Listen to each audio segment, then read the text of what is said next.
Hello, and welcome to Dyslexia Devoted, the podcast dedicated to building awareness, understanding, and strategies to help those with dyslexia.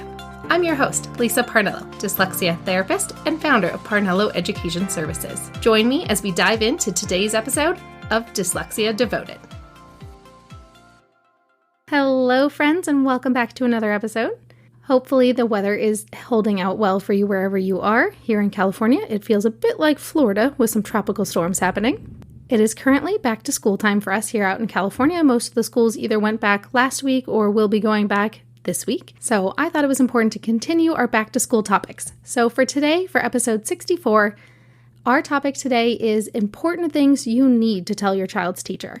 After so many years of teaching, it's over 15. I've stopped counting. I'm choosing just to keep it at over 15 and just not count any further from now. Maybe eventually I'll say over 20, but for now we're just sticking to over 15.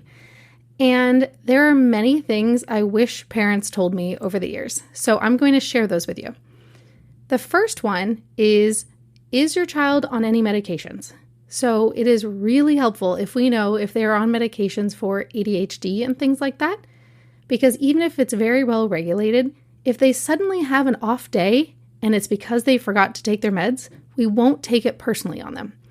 So if we know a child most of the time behaves a certain way and then their behavior drastically changes, it helps us to know if the possibility of that might be completely out of their control, such as they didn't take their morning pill or medicine for the day.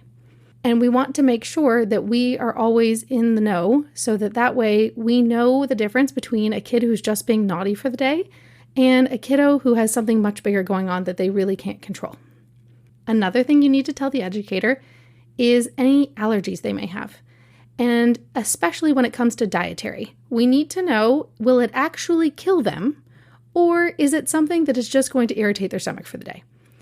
So, for example, there are so many kids who are gluten-free these days, but some kids, it will actually cause them to go into the hospital, and other kids, it will just give them maybe a little bit of a tummy ache for the day. And that is really important for a teacher to know, because kids will be sneaky and share a treat from somebody else's lunchbox or whatever it is, and we really need to know how we should react in that instance. Do we scold them and then tell you, or do we call an ambulance? And these are things that we really need to know which things are preferences versus which things are something that will actually cause a true emergency. So it's really important that teachers are educated to know which things are preferences and which things are actual allergies. One of the other things that I already mentioned last week is if your child has a learning difference, make sure that they know that all the way from the get-go and what interventions they're already getting. Is your child already getting some sort of outside support? That would be really helpful for the educator to know, because sometimes whatever happens at school can get translated into the tutoring sessions.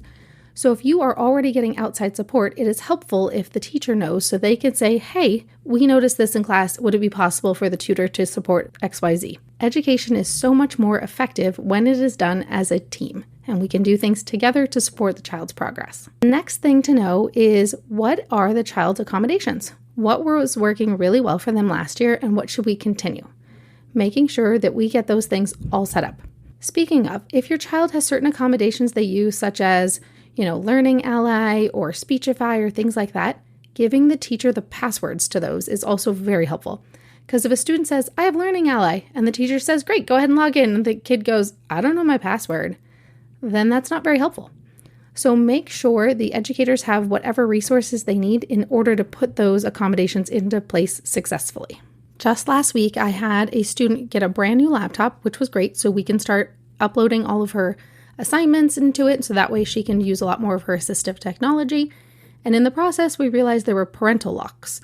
So that was the other thing. Sometimes you can't actually get into the system in order to put in the password and the accommodations and get all logged into all the accounts without parental controls. So that's the other thing to be considerate of. Maybe certain things are better set up at home, because if it needs parental approval in order to get certain accounts logged into it on a different device, then make sure the parent is nearby to give their password, because obviously I'm not going to have the mom's email password, because that would be obviously overstepping in so many ways.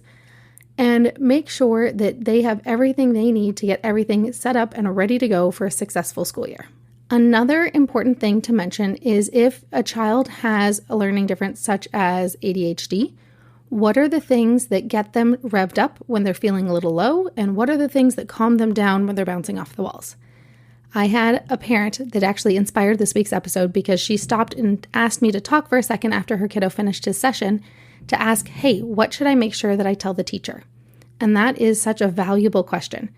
And when a child has ADHD, that is one of the most important things to tell the teacher, because they might need to know to put the student in a place where maybe they won't have as many visual stimuli. Maybe they need to have a designated break space. Telling them what will help the child be most successful. Sometimes when kids are overstimulated, having a quiet, boring place to sit is the best thing you can possibly do. So knowing ahead of time that the teacher needs to have one of those ready to go on the first day of school can make the first day a lot less overwhelming.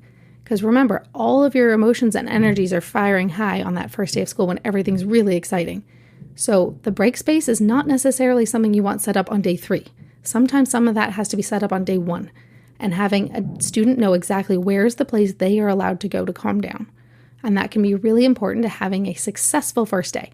And we all know that first week of school can really set the tone for the year. So we want to get them all set up as quickly as we can. The next thing to do is to make sure the teacher knows if there's any certain checklist the kid does a lot better following, making sure the teacher knows where they are and that they're already made and ready to go.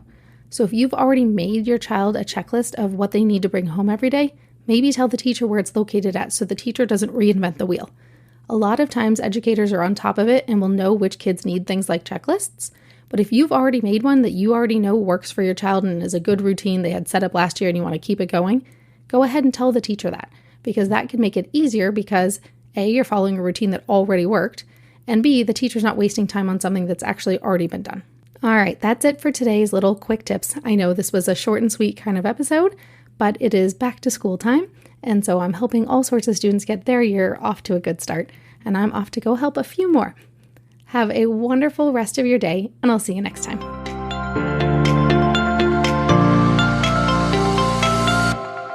Thanks for tuning in to today's episode. If you want to learn even more about dyslexia, check out parnelloeducation.com/courses. See you next time.